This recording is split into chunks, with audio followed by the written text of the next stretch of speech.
एक ऐसा आइलैंड जहां के लोग रिटायरमेंट शब्द का मतलब ही नहीं जानते, क्योंकि उनकी भाषा में ये शब्द एग्जिस्ट ही नहीं करता। एक ऐसी जगह जहां लोग गरीबी, भयानक युद्ध और खराब मौसम झेलने के बाद भी दुनिया के सबसे अमीर और आधुनिक देशों के लोगों से ज्यादा लंबी और खुशहाल जिंदगी जी रहे हैं। आपको लगता होगा कि शायद उनके पास दुनिया का सबसे एडवांस्ड हेल्थ केयर सिस्टम है, या शायद उनके पास कोई जादुई दवाई है। नहीं, सच्चाई तो यह है कि वो दुनिया के बाकी लोगों से बिल्कुल अलग तरीके से सोचते हैं। वो हर सुबह एक ऐसी इनविजिबल एनर्जी के साथ उठते हैं जो उन्हें रुकने नहीं देती। इस ऑडियो बुक को अंत तक जरूर सुनिए, क्योंकि आज हम सिर्फ लंबी उम्र जीने का राज नहीं खोलेंगे, हम एक ऐसी एंशिएंट फिलॉसफी को डिकोड करेंगे जो आपकी जिंदगी का नजरिया पूरी तरह बदल देगी। खासकर चैप्टर 4 में छिपी हुई फ्लो और हारा हाची बू की टेक्निक को बिल्कुल मिस मत कीजिएगा। वही इस पूरी किताब का सबसे बड़ा और लाइफ चेंजिंग हिडन सीक्रेट है। Hello book bite audio family, welcome back. आज हम जिस मास्टर वर्क को गहराई से एनालाइज करने वाले हैं उसका नाम है Ikigai, the Japanese secret to a long and happy life, जिसे फ्रांसिस्क मिरालिस और हेक्टर गार्सिया ने लिखा है। अगर आप जिंदगी की भागदौड़ में खुद को खोया हुआ महसूस कर रहे हैं तो ये वीडियो आपके लिए एक नई शुरुआत बन सकती है। वीडियो के एंड में एक बहुत ही पावरफुल समरी है, तो बने रहिए मेरे साथ। Chapter 1, the invisible engine of life, finding your reason to jump out of bed. Japan के ओकिनावा आइलैंड के लोगों का मानना है कि इस दुनिया में हर इंसान का एक इकिगाई होता है। इकिगाई 2 शब्दों से मिलकर बना है। इकी मतलब लाइफ और गाय मतलब वैल्यू और वर्थ। आसान शब्दों में कहें तो the reason you get up in the morning. ये वो मकसद है जो आपको तब भी आगे बढ़ने की हिम्मत देता है जब सब कुछ खत्म होता हुआ नजर आता है। ये कोई ऐसी चीज नहीं है जो आपको मार्केट में खरीदने को मिल जाएगी। ये आपके अंदर गहराई में छिपी एक खामोश आवाज है जिसे आपको ढूंढना पड़ता है।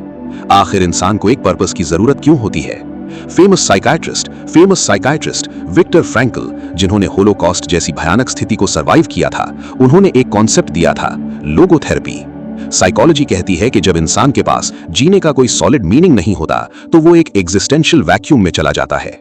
आज के वक्त में एंजाइटी और डिप्रेशन का सबसे बड़ा साइकोलॉजिकल कारण यही खालीपन है। दिमाग को जब मकसद नहीं मिलता तो वो ओवरथिंकिंग और नेगेटिविटी को अपना मकसद बना लेता है। आइए इस डीप कॉन्सेप्ट को एक रियल वर्ल्ड सिनेरियो से समझते हैं। इमेजिन कीजिए एक बेहद सक्सेसफुल क्लासिकल म्यूजिशियन को। बचपन से उसने अपनी कला को निखारा, पर आज वो सिर्फ म्यूजिक स्ट्रीमिंग एल्गोरिथम्स और लाइक्स के हिसाब से गाने बना रहा है।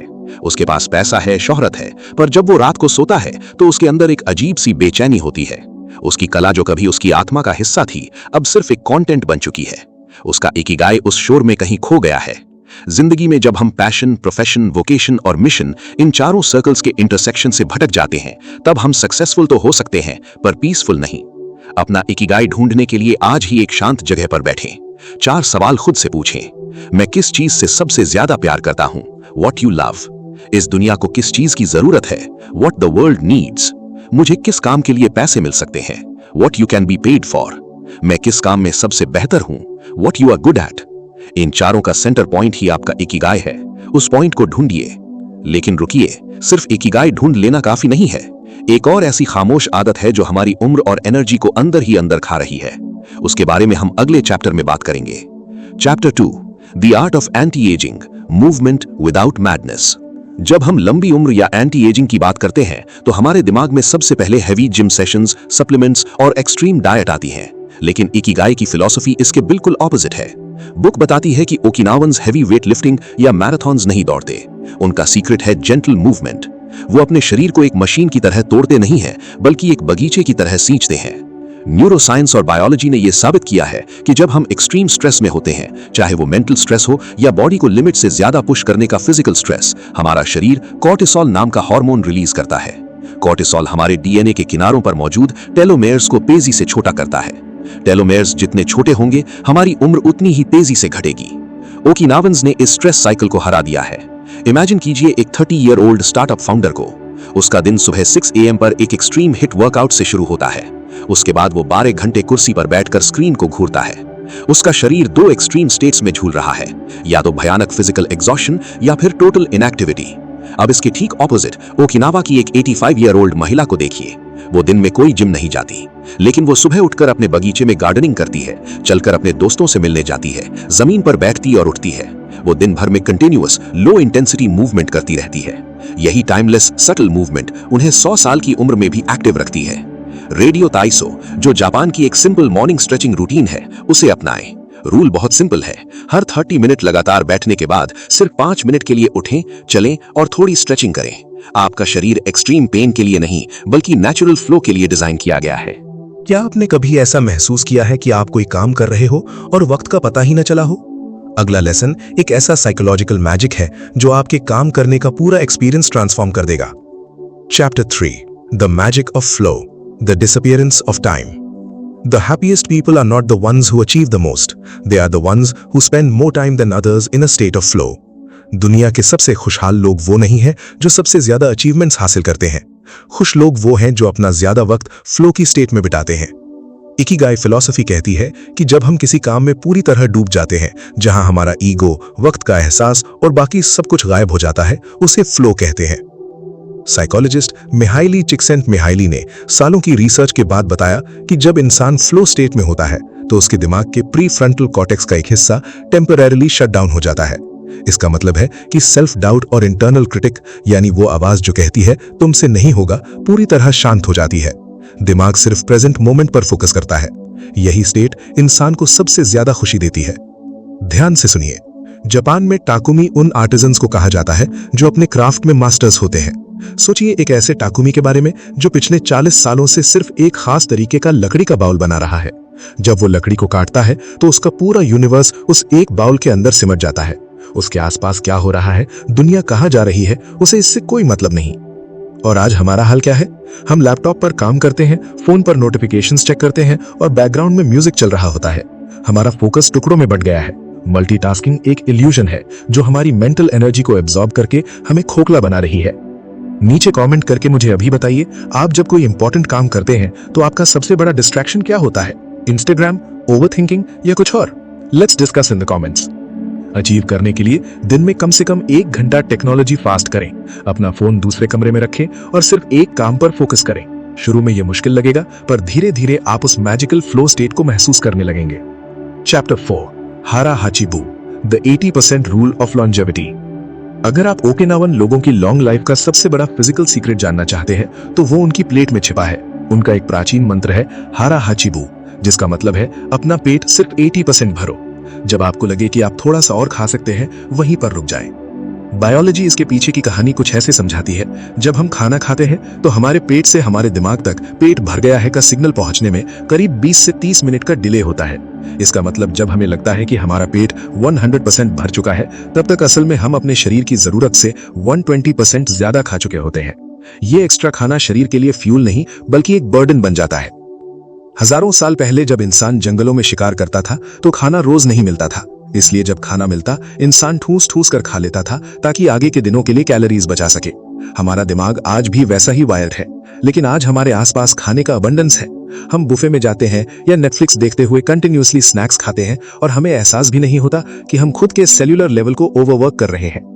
ओकिनावन्स प्लेट छोटी यूज करते हैं और खाने को ध्यान से यानी माइंडफुली खाते हैं। ये उनकी बॉडी के डाइजेशन प्रोसेस को एकदम स्मूथ और स्ट्रेस फ्री रखता है। आज से एक नया एक्सपेरिमेंट करें। खाना खाते वक्त टीवी या फोन बंद कर दें और जब आपको महसूस हो कि भूख लगभग खत्म हो गई है पर एक और रोटी खाई जा सकती है, उसी पल अपना हाथ रोक लें। ये 80% का रूल आपके एनर्जी लेवल्स को अगले ही दिन से डबल कर देगा। लेकिन दोस्तों, सिर्फ अच्छा खाना और फ्लो स्टेट काफी नहीं है। एक ऐसी चीज है जिसके बिना ओकिनावन्स की जिंदगी अधूरी है, और शायद आज के मॉडर्न इंसान की भी। Chapter 5, moai, the invisible safety net, community is immunity. Book का सबसे प्रोफाउंड लेसन है मोआई। मोआई का मतलब है लोगों का एक छोटा सा डीपली कनेक्टेड ग्रुप जो एक दूसरे की मदद के लिए हमेशा तैयार रहता है। ओकिनावा में लोग बचपन से ही एक मोआई का हिस्सा बन जाते हैं। ये सिर्फ दोस्त नहीं होते, ये एक दूसरे का फाइनेंशियल, इमोशनल और स्पिरिचुअल सहारा होते हैं। आज की मॉडर्न न्यूरोसाइंस ये चीख चीख कर कह रही है कि लोनलीनेस इंसान के लिए उतना ही खतरनाक है जितना दिन में 15 सिगरेट पीना। इंसान एक ट्राइबल क्रीचर है। जब हम सोसाइटी से कंप्लीटली आइसोलेट हो जाते हैं तो हमारा नर्वस सिस्टम हमेशा थ्रेट स्टेट में रहता है, जो हार्ट डिजीज और डिप्रेशन का सबसे बड़ा कारण बनता है। एक पल के लिए आज के डिजिटल आम इंसान की लाइफ देखिए। उसके इंस्टाग्राम पर 2000 फॉलोअर्स हैं, फेसबुक पर 1000 फ्रेंड्स हैं, लेकिन अगर रात के 2 बजे उसकी गाड़ी किसी सुनसान सड़क पर खराब हो जाए या जिंदगी में कोई भयानक इमोशनल क्राइसिस आ जाए तो उसके पास कॉल करने के लिए एक भी ऐसा इंसान नहीं होता जो बिना सवाल पूछे उसके पास आ सके। हमने कनेक्शंस बढ़ा लिए हैं पर कम्युनिटी खो दी है। ओकिनावन एल्डर्स अपनी प्रॉब्लम्स अकेले फेस नहीं करते, उनकी खुशी भी साझा होती है और उनका दुख भी। यही डीपली रूटेड बिलोंगिंगनेस उन्हें 100 साल तक जीने की वजह देती है। अगर हम इकिगाई के इस पूरे ओशन ऑफ विजडम को कुछ बूंदों में समेटें तो वो 5 पावरफुल लेसन्स ये हैं। फाइंड योर इकिगाई, उस काम को ढूंढिए जिसमें आपका पैशन, स्किल, दुनिया की जरूरत और अर्निंग मिलते हों। कभी रिटायर मत होइए। टेक इट स्लो, भागना बंद करें। जिंदगी कोई रेस नहीं है, अपने एक्शंस में शांति लाएं। हारा हाचिबू, खाना तब छोड़ दें जब पेट 80% भरा हो, शरीर को ओवरफीड मत करें। Get in shape through gentle movements, extreme workouts के बजाय दिन भर एक्टिव रहें और नेचर के साथ जुड़े रहें। नर्चर योर मोआई, अपने सच्चे दोस्तों और परिवार को वक्त दें, उन्हें अपना सबसे बड़ा एसेट मानें। Life is not a problem to be solved. Just remember to have something that keeps you busy doing what you love while being surrounded by the people who love you. जिंदगी कोई ऐसी problem नहीं है जिसे solve करना है। बस इतना याद रखिए कि आपके पास हमेशा कोई ऐसा काम हो जिसे करके आपको सुकून मिले और आप उन लोगों के बीच रहें जो आपसे सच्चा प्यार करते हैं। आपका इकिगाई कोई बहुत बड़ा पहाड़ तोड़ने वाला मकसद होना जरूरी नहीं है। एक छोटा सा पौधा लगाना, अपने बच्चों को अच्छी शिक्षा देना या कोई प्यारी सी धुन बनाना, ये सब इकिगाई हो सकते हैं। जिंदगी की सुंदरता उसकी सादगी में छिपी है। एक अजीब सा पैराडॉक्स है हमारी आधुनिक दुनिया में। हम परफेक्शन के पीछे इतना भागते हैं कि हमने अपने आप को मशीन समझना शुरू कर दिया है। एक ऐसी मशीन जिसमें कोई दाग नहीं होना चाहिए, जो कभी थकनी नहीं चाहिए और जिसका हर फैसला 100% सही होना चाहिए। लेकिन क्या आपने कभी सोचा है कि दुनिया की सबसे खूबसूरत चीजें, जैसे कि एक पुराना पेड़ या पहाड़ों के बीच से निकलती हुई नदी, कभी स्ट्रेट लाइन में नहीं होती? उनमें एक अजीब सा टेढ़ापन, एक इम्परफेक्शन होता है। इस मास्टर क्लास के पार्ट 2 में हम इकिगाई फिलॉसफी के उन गहरे और अनटॉक्ड अबाउट हिस्सों को खोलेंगे जिन्हें अक्सर लोग इग्नोर कर देते हैं। अगर आपको लगता है कि आपकी जिंदगी बिखरी हुई है या आप हर छोटी गलती पर खुद को कोसते हैं, तो आगे आने वाले अगले 10 मिनट आपके दिमाग से बहुत बड़ा बोझ उतारने वाले हैं। खासकर चैप्टर 7 में छिपी इचिगो इचिए की फिलॉसफी को ध्यान से सुनिएगा। ये एक अकेला कॉन्सेप्ट आपकी पर्सनल और प्रोफेशनल लाइफ को देखने का नजरिया पूरी तरह बदल देगा। Hello Book Bite audio family. Welcome back to the highly requested part 2 of our deep dive into Ikigai. पिछली पार्ट में हमने पर्पस और लॉन्ग लाइफ के सीक्रेट समझे थे, पर आज हम बात करेंगे माइंड और सोल के उन इनविजिबल ब्लॉक्स की जो हमें ट्रू हैप्पीनेस से दूर रखते हैं। तो चलिए इस सफर को आगे बढ़ाते हैं। Chapter 6, वाबी Sabi, the power of broken things. Book में एक बेहद प्रोफाउंड जापानीज कॉन्सेप्ट का जिक्र है जिसे वाबी साबी कहते हैं। इसका सीधा सा मतलब है finding beauty in imperfection and impermanence, अधूरेपन और बदलाव में खूबसूरती ढूंढना। जापानीज कल्चर सिखाता है कि जो चीज टूटी हुई है या जिसमें कोई खामी है, वो उस टूटे हुए हिस्से की वजह से और भी ज्यादा कीमती बन जाती है। किंत्सुजी इसी का एक आर्ट फॉर्म है जहां टूटे हुए बर्तनों को सोने से जोड़ा जाता है ताकि उनकी दरारें छुपने के बजाय और चमकें। मॉडर्न साइकोलॉजी आज परफेक्शनिज्म को एक मेंटल ट्रैप मानती है। जब हम चाहते हैं कि हमारा काम, हमारे रिश्ते या हमारा करियर बिल्कुल फ्लॉलेस हो, तो हमारा दिमाग एक कांस्टेंट फाइट और फ्लाइट मोड में रहता है। ये फियर ऑफ फेलियर हमें एक्शन लेने से रोकती है। हम तब तक एक प्रोजेक्ट लॉन्च नहीं करते जब तक वो परफेक्ट ना हो। हम तब तक खुश नहीं होते जब तक बैंक बैलेंस एक एग्जैक्ट फिगर तक ना पहुंच जाए। ये परफेक्शन का इल्यूजन हमारी क्रिएटिविटी और इनर पीस दोनों को डिस्ट्रॉय कर देता है। इमेजिन कीजिए 3 दोस्तों की एक छोटी सी क्रिएटिव टीम को जो मिलकर कोई चैनल या नया प्रोजेक्ट शुरू कर रहे हैं। वो हफ्तों तक सिर्फ इसलिए काम को रोक कर रखते हैं क्योंकि उन्हें लगता है कैमरा परफेक्ट नहीं है, स्क्रिप्ट में एक लाइन ठीक नहीं है या बैकग्राउंड में थोड़ी नॉइज है। वाबी साबी यहां सिखाता है कि उस रॉ, अधूरे और स्लाइटली इम्परफेक्ट आर्म को दुनिया के सामने रख दो। इंसान एक पॉलिश्ड, प्लास्टिक और नकली रोबोट से कनेक्ट नहीं करता। इंसान दूसरे इंसान की फ्लॉज और रियलनेस से कनेक्ट करता है। आपकी जिंदगी एक किंत्सुजी वास की तरह है। आपके पास्ट के फेलियर्स, आपके स्ट्रगल्स ही वो गोल्ड हैं जो आपको यूनिक बनाते हैं। अपने सबसे बड़े फ्लॉ या उस एक चीज को एक्सेप्ट करें जिसे आप हमेशा छुपाना चाहते हैं। परफेक्शन का वेट करना बंद करें। अगर आपका काम 80% भी रेडी है तो उसे शिप कर दें। दुनिया को आपका ऑथेंटिक वर्जन चाहिए, परफेक्ट वर्जन नहीं। लेकिन ऑथेंटिसिटी आती कहां से है? ये तब आती है जब हम पास्ट का पछतावा और फ्यूचर का डर छोड़कर सिर्फ एक स्पेसिफिक जगह पर होते हैं। और वो जगह कहां है? अगला लेसन इसका जवाब है। Chapter 7, ichigo ichie, the magic of the unrepeatable moment. Ikigai philosophy के दिल में एक और खूबसूरत एंशिएंट फ्रेज धड़कता है, इचिगो इचिए। इसका अनुवाद कुछ इस तरह होता है, this moment exists only now and won't come again. ये पल सिर्फ अभी है और दोबारा कभी नहीं आएगा। ये कॉन्सेप्ट जापानीज टी सेरेमनी से निकला है, जहां होस्ट और गेस्ट जानते हैं कि इस कमरे में इस वक्त ये सेम रोशनी, ये सेम मौसम और ये सेम लोग दोबारा इस एग्जैक्ट तरीके से कभी नहीं मिलेंगे। कॉग्निटिव साइकोलॉजी में एक टर्म है माइंड वॉन्डरिंग, रिसर्च दिखाती है कि एवरेज इंसान अपने दिन का 47% वक्त उन चीजों के बारे में सोचने में निकाल देता है जो उस पल में हो ही नहीं रही होती। हम फ्यूचर की एंजाइटी या पास्ट की मेमोरी में जीते हैं। जब हमारा फिजिकल बॉडी एक जगह होता है और माइंड कहीं और, तो हम उस एक्सपीरियंस के डीप इमोशनल इंपैक्ट को कंप्लीटली मिस कर देते हैं। आइए इस प्रोफाउंड ट्रूथ को एक आम दिन की ऑब्जर्वेशन से समझते हैं। इमेजिन कीजिए एक पिता को जो शाम को अपने छोटे बेटे के साथ आंगन में खेल रहा है। बच्चा पूरी तरह उस मोमेंट में है, हंस रहा है, लेकिन पिता का दिमाग कहीं और है। वो कल सुबह आने वाले किसी एग्जाम, अगले दिन के असाइनमेंट्स या आगे की प्लानिंग के बारे में सोच रहा है। वो वहां होकर भी वहां नहीं है। इचिगो इचिए हमें एक झटका देकर जगाता है। ये एहसास दिलाता है कि ये एग्जैक्ट वक्त जब आपका बच्चा इस उम्र में है, ये शाम की धूप, ये हंसी यूनिवर्स की हिस्ट्री में अब दोबारा कभी रिपीट नहीं होगी। कल सब कुछ बदल चुका होगा। जब हमें सच्चाई को एक्सेप्ट करते हैं तो ऑर्डिनरी मोमेंट्स भी एक्स्ट्रा ऑर्डिनरी लगने लगते हैं। क्या आपके साथ कभी ऐसा हुआ है कि आप किसी के साथ थे पर आपका माइंड कंप्लीटली एब्सेंट था? नीचे कमेंट करके अपना एक्सपीरियंस जरूर शेयर करें। Let's build a real community here. जब भी आप किसी अपने के साथ बैठें या कोई काम करें तो खुद को एक रिमाइंडर दें, इचिगो इचिए। अपना फोन पलट कर रख दें, आई कांटेक्ट बनाएं, उस पल को ऐसे जिए जैसे वो आपकी लाइफ का आखिरी और सबसे इंपॉर्टेंट एनकाउंटर हो। Chapter 8, anti fragility beyond resilience. Book के आखिरी हिस्से में एक मॉडर्न कॉन्सेप्ट को जापानीज विजडम के साथ ब्लेंड किया गया है। नसीम निकोलस तालिब की बुक से लिया गया टर्म एंटी फ्रिजिलिटी। रेजिलियंस का मतलब है कि आपको चोट लगी, आप गिरे और फिर वैसे ही खड़े हो गए जैसे पहले थे। लेकिन एंटी फ्रिजिलिटी उससे एक कदम आगे है। इसका मतलब है getting stronger when exposed to chaos and stress, यानी जितना ज्यादा प्रेशर आप उतने ही ज्यादा ताकतवर बनेंगे। इंसान का दिमाग और नर्वस सिस्टम कंफर्ट जोन में वीक होने लगता है। साइकोलॉजी इसे पोस्ट ट्रॉमेटिक ग्रोथ कहती है। जिस तरह मसल को ग्रो करने के लिए पहले उसे हैवी वेट से तोड़ना पड़ता है, माइक्रो टीयर्स, ठीक उसी तरह हमारी मेंटल टफनेस तभी बढ़ती है जब हम लाइफ के छोटे छोटे केओटिक सिचुएशंस को फेस करते हैं। कंफर्ट हमें फ्रैजाइल बनाता है। चलिए इस कॉन्सेप्ट को एक कंप्यूटर प्रोग्रामिंग के स्टूडेंट की नजर से देखते हैं। वो अपने लैपटॉप पर जावा या वेब टेक्नोलॉजी का एक कॉम्प्लेक्स कोड लिख रहा है। जब वो रन करता है तो कोड क्रैश हो जाता है, एरर आ जाता है। अगर वो स्टूडेंट फ्रैजाइल है तो वो फ्रस्ट्रेट होकर लैपटॉप बंद कर देगा। अगर वो रिजिलियंट है तो वो ठीक वही कोड दोबारा ट्राई करेगा। पर अगर वो एंटी फ्रेजाइल है तो वो उस एरर मैसेज को डीपली एनालाइज करेगा, अपने पुराने लॉजिक को तोड़ेगा और एक नया बग्स फ्री और ऑप्टिमाइज्ड कोड लिखेगा। उस सिस्टम क्रैश ने उसके फाइनल प्रोग्राम को डिस्ट्रॉय नहीं किया, उस क्रैश ने उस प्रोग्राम को पहले से लाख गुना बेहतर बना दिया। जिंदगी भी एक कोड की तरह है।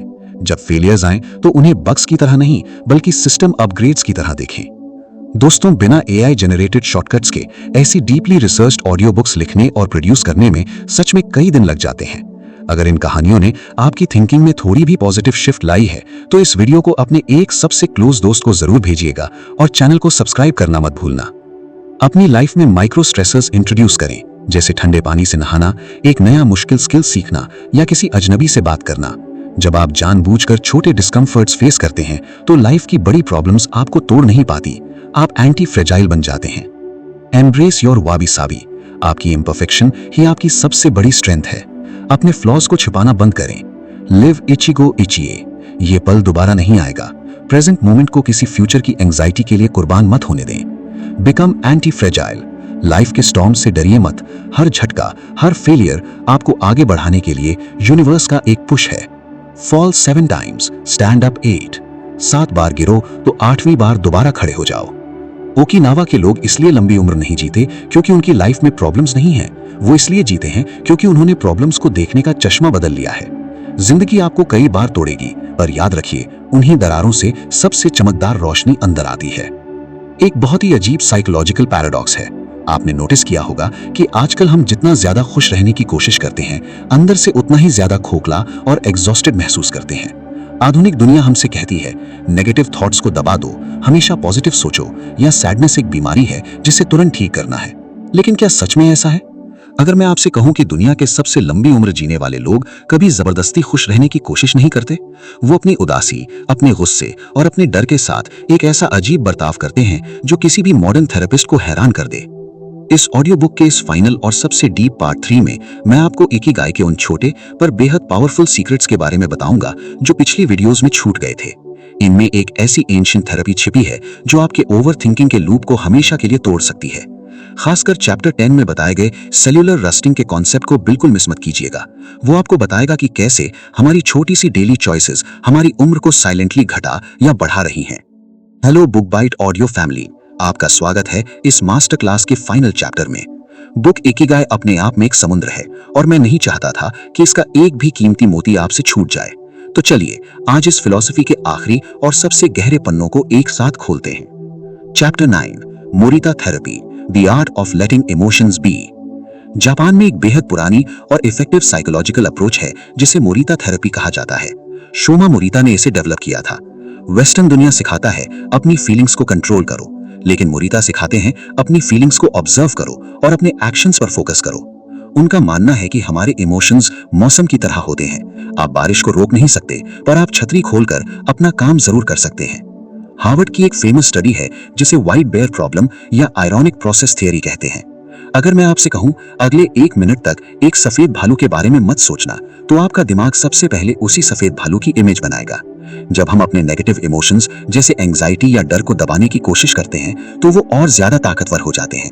मोरिता थेरेपी इस रेजिस्टेंस को खत्म कर देती है। जब आप एंजाइटी से लड़ना बंद कर देते हैं तो वो खुद ब खुद कमजोर पड़ने लगती है। सोचिए एक आम इंसान की लाइफ को जो रात को सो नहीं पा रहा है। वो कल की किसी बड़ी मीटिंग या प्रेजेंटेशन के डर से कांप रहा है। वो खुद से कहता है मुझे डरना नहीं चाहिए, बी ब्रेव। ये रेजिस्टेंस उसके स्ट्रेस को और बढ़ा देती है। अब एक मोरिता प्रैक्टिशनर को देखिए, वो उसी बिस्तर पर लेटा है, डर उसे भी लग रहा है, पर वो खुद से कहता है हाँ मुझे डर लग रहा है, मेरी हार्ट रेट फास्ट है, ये नॉर्मल है। वो उस डर को एक बादल की तरह देखता है जो उसके आसमान माइंड से गुजर रहा है। वो उस बादल से लड़ता नहीं, बस उसे देखता है, और उस एक्सेप्टेंस के बाद उसका दिमाग शांत हो जाता है और वो अपने इकिगाई यानी अगले दिन के पर्पस पर वापस लौट आता है। अगली बार जब आपको गुस्सा आए या सैडनेस महसूस हो तो उसे भगाने की कोशिश ना करें, बस खुद से कहें I am feeling sad right now and it is completely okay. अपने इमोशंस को एक मेहमान की तरह ट्रीट करें। वो आएंगे, थोड़ी देर बैठेंगे और फिर चले जाएंगे। इमोशंस को हैंडल करना तो हमने सीख लिया, लेकिन क्या आप जानते हैं कि हमारा शरीर अंदर से लोहे की तरह जंग खा रहा है? और ओकिनावन्स इस जंग को कैसे रोकते हैं, आइए देखते हैं। Chapter 10, the secret potion, stopping the cellular rust. Book में ओकिनावा के लोगों की डाइट का एक बहुत ही बारीक सटल ऑब्जर्वेशन है। वो लोग सिर्फ हारा हाचीबू ही फॉलो नहीं करते, उनके पास एक सीक्रेट पोशन है, सानपिन चा, जैस्मिन टी और ग्रीन टी का मिक्स, और शिकुसावा, एक खास तरह का नींबू। ये लोग दिन भर इस टी को पानी की तरह पीते हैं। ये सिर्फ एक पेय नहीं बल्कि एक लॉन्जेविटी रिचुअल है। जब लोहा हवा और पानी के कांटेक्ट में आता है तो उसमें जंग लग जाती है। बायोलॉजी की भाषा में इसे ऑक्सीडेशन कहते हैं। ठीक यही प्रोसेस हमारी बॉडी के अंदर हर वक्त चल रहा है। फ्री रेडिकल्स हमारे सेल्स को रस्ट कर रहे हैं, जिससे हमारी स्किन पर झुर्रियां आती हैं और ऑर्गन्स कमजोर होते हैं। एंटीऑक्सीडेंट्स वो शील्ड है जो इस रस्टिंग प्रोसेस को ब्लॉक करते हैं। ग्रीन टी और सिट्रस फ्रूट्स में दुनिया के सबसे पावरफुल एंटीऑक्सीडेंट्स जैसे EGCG होते हैं। ओकिनावन्स प्रैक्टिकली अपने सेल्स को रस्ट प्रूफ बना देते हैं। ध्यान से देखिए हमारे आज के लाइफस्टाइल को। हम एनर्जी के लिए कहां भागते हैं? हम espresso shots, heavily sugary energy drinks या प्री वर्कआउट्स कंज्यूम करते हैं। ये ड्रिंक्स हमारे नर्वस सिस्टम को एक झटका यानी स्पाइक देते हैं, जिसके बाद एक भयानक क्रैश आता है। ये एक्सट्रीम स्पाइक्स हमारे शरीर में ऑक्सीडेटिव स्ट्रेस और इन्फ्लेमेशन बढ़ाते हैं। इसके ऑपोजिट ओकिनावा का एक किसान अपने खेत में काम करते वक्त आहिस्ता आहिस्ता सैनपिन चा पीता है। वो टी उसे कोई सडन एड्रेनलिन रश नहीं देती, वो एक साइलेंट इनविजिबल एनर्जी देती है जो लंबे समय तक टिकती है। उसका दिमाग शांत रहता है और उसकी बॉडी का हर सेल प्रोटेक्ट होता है। वो ड्रिंक नहीं कर रहा, वो नेचर की लाइफ फोर्स को अपने अंदर अब्सॉर्ब कर रहा है। नीचे कमेंट करके मुझे सच सच बताइए, आप दिन भर में खुद को एनर्जी देने के लिए किस चीज का सबसे ज्यादा सहारा लेते हैं? चाय, कॉफी या कुछ और? लेट्स सी हमारी कम्युनिटी की हैबिट्स क्या हैं। अपने दिन की शुरुआत किसी एक्सट्रीम कैफीन या शुगर वाली ड्रिंक से करने के बजाय एक शांत और mindful cup of green tea या जैस्मिन टी से करें। इसे जल्दी में ना पिएं। पूरा प्रोसेस, पानी उबालना, लीव्स को इन्फ्यूज होना और पहली सिप्स लेना, अपने आप में एक मेडिटेशन बनाइए। Chapter 11, the power of the subtle smile, the invisible bridge. Ikigai का एक आखिरी पर सबसे खूबसूरत लेसन है द एटीट्यूड ऑफ स्माइलिंग। ओकिनावन्स मानते हैं कि उन्हें हर उस इंसान के साथ एक इनविजिबल कनेक्शन बनाना है जो उनके रास्ते में आता है, चाहे वो कोई अजनबी ही क्यों ना हो। एक हल्की सी मुस्कुराहट, एक नॉड उनकी कल्चर का एक अटूट हिस्सा है। न्यूरोसाइंस में एक फिनोमिनन होता है जिसे मिरर न्यूरॉन्स कहा जाता है। जब आप किसी को रोते हुए देखते हैं तो आपको भी उदासी फील होती है, और जब आप किसी को सचमुच दिल से मुस्कुराते हुए देखते हैं तो आपका दिमाग ऑटोमेटिकली उस स्माइल को मिरर करने लगता है। एक जेन्युइन स्माइल एक्चुअली एक बायोलॉजिकल मिरेकल है। आप पिछली बार किसी ट्रेन, फ्लाइट या मेट्रो में कब बैठे थे? याद कीजिए, वहां सैकड़ों लोग थे, पर हर कोई अपने फोन में घुसा हुआ था, ईयरफोन्स लगाए हुए थे। सबके चेहरे सख्त थे, जैसे एक दूसरे से कोई इनविजिबल बाउंड्री बना रखी हो। हम भीड़ में हैं, पर प्रैक्टिकली सबसे अकेले हैं। अब ओकिनावा की एक सड़क की कल्पना कीजिए। जब आप वहां चलते हैं तो एक 90 साल का बुजुर्ग जो अपनी साइकिल पर जा रहा है, वो आपको देखकर एक वार्म स्माइल देता है और कुन्निचिवा कहता है। उस एक माइक्रो सेकंड में आपकी एग्जिस्टेंशियल लोनलीनेस टूट जाती है। आपको फील होता है, मैं एग्जिस्ट करता हूं और दुनिया उतनी बुरी नहीं है। यही ऑप्टिमिज्म उन्हें डेली जीने की होप देता है। दोस्तों, बुक बाइट ऑडियो का मिशन सिर्फ किताबें सुनाना नहीं, बल्कि ऐसी थिंकिंग डेवलप करना है जो हमारी एवरीडे लाइफ को थोड़ा बेहतर बना सके। अगर आप इस मिशन का हिस्सा बनना चाहते हैं तो चैनल को अभी सब्सक्राइब करें। आपका एक क्लिक हमारे लिए बहुत बड़ा इकिगाई है। आज जब आप घर से बाहर निकलें, किसी दुकान पर, लिफ्ट में या सड़क पर, तो अपने फोन से नजर हटाकर किसी एक अजनबी को देखकर एक हल्की जेन्युइन स्माइल जरूर पास करें। ये कोई अजीब चीज नहीं है, ये इंसानियत का सबसे पुराना और सबसे सच्चा कनेक्शन है। शायद आपकी एक स्माइल किसी का पूरा दिन बदल दे। Let the weather pass, Morita therapy. अपने नेगेटिव इमोशंस से लड़िए मत, उन्हें बादलों की तरह आने और जाने दीजिए। Drink your antioxidants. Energy drinks के फॉल्स स्पाइक्स को छोड़कर नेचुरल टीज को अपनी लाइफ का रिचुअल बनाइए। अपने सेल्स को रस्ट होने से बचाइए। Smile to the world. अपने आसपास के लोगों के लिए एक इनविजिबल ब्रिज बनाइए। मुस्कुराहट सबसे सस्ती और सबसे पावरफुल दवाई है। Only staying active will make you want to live 100 years। लेकिन ये एक्टिविटी सिर्फ फिजिकल नहीं है, ये मेंटल और स्पिरिचुअल भी है। दुनिया का सबसे बड़ा सच ये है कि एक लॉन्ग और हैप्पी लाइफ किसी महल में, किसी लग्जरी गाड़ी में या किसी बैंक अकाउंट में नहीं रखी। ये उन छोटे छोटे मोमेंट्स में छिपी है। जब आप किसी ऐसे काम में डूब जाते हैं जिससे आप प्यार करते हैं, फ्लो। जब आप कम खाते हैं, जब आप टूटी हुई चीजों में खूबसूरती देखते हैं, वाबी साबी। और जब आप अपने अपनों के साथ सच में प्रेजेंट होते हैं, इचिगो इचिए। ये बुक सिर्फ एक गाइड नहीं, एक आईना है जो हमें हमारी भूली हुई सादगी की याद दिलाता है। जिंदगी में हम सैकड़ों किताबें पढ़ते हैं, हजारों वीडियोस देखते हैं, पर सच्चाई यह है कि 99% बातें हम अगले ही दिन भूल जाते हैं। क्यों? क्योंकि हम उन्हें सिर्फ अपने दिमाग में स्टोर करते हैं, अपनी आत्मा में नहीं।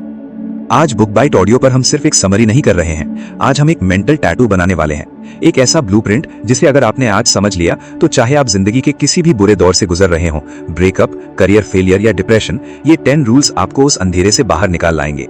ये मेरा आपसे वादा है। Hello book bite audio family. पुरानी वीडियोस में हमने इकिगाई के अलग अलग कॉन्सेप्ट्स को डीप डाइव किया, पर आज हम इस पूरी फिलॉसफी को एक मास्टर गाइड में कंडेंस कर रहे हैं। The 10 rules of Ikigai, from start to finish. Let's decode the absolute truth of a happy life. Rule 1, stay active, don't retire. The rusting engine. दुनिया की सबसे महंगी और पावरफुल कार को अगर आप 5 साल तक गैराज में खड़ा कर दें तो क्या होगा? उसके इंजन में जंग लग जाएगा और वो बर्बाद हो जाएगी।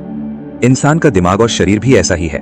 रिटायरमेंट इंसान का बनाया एक आर्टिफिशियल कॉन्सेप्ट है। जापान के सेंटेनेरियन सिखाते हैं कि जिस दिन आपने ये सोच लिया कि अब मेरा काम खत्म, उसी दिन से आपकी मौत का काउंटडाउन शुरू हो जाता है। हमेशा कुछ ऐसा करते रहें जिसमें वैल्यू हो, चाहे वो कोई बड़ा बिजनेस हो या सिर्फ अपने बगीचे में फूल उगाना। Rule 2, take it slow, the power of the river. आज की दुनिया हसल कल्चर का शिकार है। हम जल्दी उठते हैं, जल्दी खाते हैं, जल्दी अमीर बनना चाहते हैं, पर इकिगाई कहता है जल्दी में किया गया काम सिर्फ स्ट्रेस देता है, मीनिंग नहीं। एक नदी पहाड़ को इसलिए नहीं काट पाती क्योंकि उसमें बहुत ताकत होती है, वो पहाड़ इसलिए काट देती है क्योंकि वो लगातार और शांति से बहती रहती है। अपनी लाइफ की स्पीड को थोड़ा धीमा कीजिए। जब आप आहिस्ता चलते हैं तभी आपको रास्ते की खूबसूरती नजर आती है।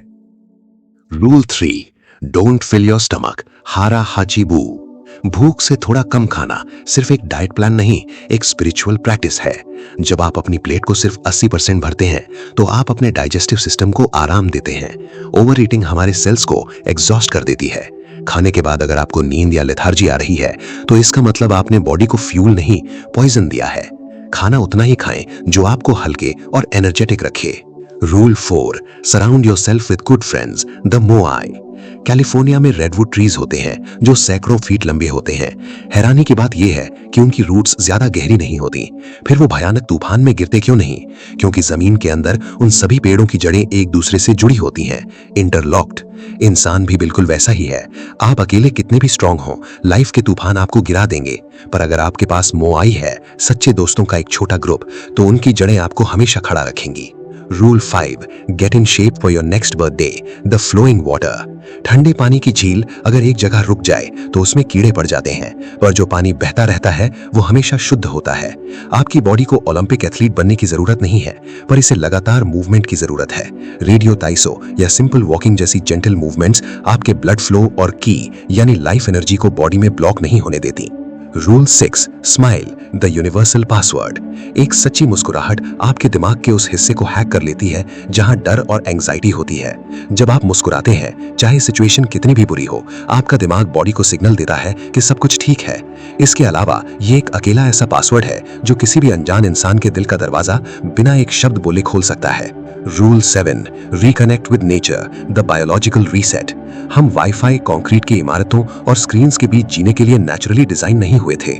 हम नेचर का हिस्सा हैं। जब आप नंगे पैर घास पर चलते हैं, अर्थिंग या किसी जंगल में घंटों अकेले बिताते हैं, शिनरिन योकू, फॉरेस्ट बेदिंग, तो आपका नर्वस सिस्टम रीसेट हो जाता है।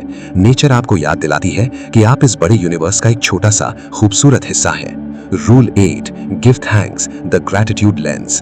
जिंदगी में दो तरह के चश्मे होते हैं। एक लेंस आपको वो दिखाता है जो आपके पास नहीं है, पैसा, परफेक्ट रिलेशनशिप, अच्छा फोन। जब आप इस लेंस से देखते हैं तो आप हमेशा गरीब और अधूरे रहते हैं। दूसरा लेंस है ग्रैटिट्यूड का, जो सांसें चल रही हैं, जो खाना प्लेट में है, जो लोग जिंदा हैं, उनके लिए दिल से धन्यवाद करना। ग्रैटिट्यूड तुरंत आपकी फ्रीक्वेंसी को लैक से अबंडेंस में शिफ्ट कर देता है। Rule 9, live in the moment, ichigo ichie. एक मैथ स्टिक सिर्फ एक बार जलती है। अगर आप उस रोशनी में किताब नहीं पढ़ते तो वो रोशनी हमेशा के लिए चली जाएगी। ये मोमेंट जो आप अभी जी रहे हैं, ये इचिगो इचिए है। ये कभी वापस नहीं आएगा। पास्ट के फेलियर्स का बोझ और फ्यूचर की एंजाइटी, ये दोनों चोर हैं जो आपका प्रेजेंट मोमेंट चुरा रहे हैं। जो करना है, जिसे प्यार करना है, जिसे माफ करना है, आज और अभी करें। Rule 10, follow your Ikigai, the ultimate compass. आपके अंदर एक आग है, एक पैशन है, कुछ ऐसा जो दुनिया को चाहिए, जिसमें आप बेस्ट हैं और जिसके लिए आपको रिवॉर्ड मिल सकता है। ये आपका इकिगाई है। अगर आपको ये मिल गया है तो इसके लिए अपनी जान लगा दें। अगर नहीं मिला है तो आपका अगला मिशन सिर्फ और सिर्फ इस इकिगाई को ढूंढना होना चाहिए। दोस्तों, इस किताब ने हमें 10 रूल्स तो दे दिए, पर इन सब का निचोड़ क्या है उसे एक कहानी से समझते हैं। सोचिए, जिंदगी एक गहरे समंदर की तरह है और आप एक छोटे से शिप के कैप्टन हैं। दुनिया आपसे कहती है कि आपको उस सामने दिख रहे सक्सेस आइलैंड पर पहुंचना है। उस आइलैंड पर बड़ा घर है, बैंक बैलेंस है, शोहरत है। आप पूरी ताकत से अपनी शिप चलाते हैं। रास्ते में तूफान आते हैं, आपकी शिप टूटती है, वाबी साबी, आप गिरते हैं, रोते हैं, पर फिर खड़े होते हैं। एंटी फ्रेजिलिटी, आप पागलों की तरह उस आइलैंड की तरफ भागते हैं। आपको लगता है जिस दिन आप वहां पहुंच जाएंगे उस दिन आप परफेक्ट हो जाएंगे, उस दिन आप हमेशा के लिए खुश हो जाएंगे। लेकिन इकिगाई का सबसे बड़ा और सबसे कड़वा सच क्या है पता है? वो सक्सेस आइलैंड असल में एग्जिस्ट ही नहीं करता। जब आप उस आइलैंड पर पहुंचते हैं तो वहां कुछ दिन की खुशी होती है और फिर वही अंधेरा, वही एम्प्टीनेस वापस आ जाती है। फिर दिमाग आपसे कहता है कि शायद उस आगे वाले आइलैंड पर खुशी है और आप फिर भागने लगते हैं। इकिगाई हमें सिखाता है कि खुशी उस आइलैंड पर पहुंचने में नहीं थी। खुशी तो उन हवाओं में थी जो रास्ते में आपके चेहरे से टकरा रही थी। खुशी तो उन तारों में थी जो रात को आपको रास्ता दिखा रहे थे। खुशी तो उस तूफान से लड़ने में थी जिसमें आपके मुआई दोस्तों ने आपका हाथ पकड़ा हुआ था। जिंदगी कोई गोल नहीं है जिसे टिक करना है। जिंदगी एक डांस है जिसे म्यूजिक चलने तक दिल खोल कर नाचना है। जिस दिन आप ये समझ जाएंगे कि आपको कहीं पहुंचना नहीं है बल्कि आज के इस मोमेंट में अपने पैशन के साथ, इकिगाई के साथ जीना है, उस दिन आपके अंदर का सारा डर, सारा डिप्रेशन हमेशा के लिए मर जाएगा। Don't wait for everything to be perfect before you decide to enjoy your life. Your life is not a waiting room, it is the main event. आप 21 साल के हैं, 30 के हैं या 50 के, ये वक्त, ये उम्र लौट कर नहीं आएगी। अपनी जिंदगी की स्क्रिप्ट खुद लिखिए, अपने इकिगाई को ढूंढिए और जब तक ये सांसें चल रही हैं, लगातार बिना रुके, बिना थके, थोड़ी सी मुस्कुराहट के साथ बहते रहिए। अगर इस ऑडियो ने आज आपके दिल के किसी एक तार को भी छुआ है तो इस वीडियो को अपने सबसे करीबी इंसान को शेयर जरूर कीजिएगा। शायद आपका एक शेयर किसी की उम्मीद को फिर से जिंदा कर दे। नीचे कमेंट करके मुझे बताइए कि इन 10 रूल्स में से कौन सा रूल आप आज ही अपनी लाइफ में इंप्लीमेंट करने वाले हैं। वीडियो को लाइक करें और बुक बाइट ऑडियो को सब्सक्राइब करके इस ट्रांसफॉर्मेशनल कम्युनिटी का हिस्सा बने। मेरा नाम है धनेश्वर सिसा और हमेशा की तरह अपना बहुत सारा ख्याल रखिए, सीखते रहिए और बढ़ते रहिए। दिल से धन्यवाद।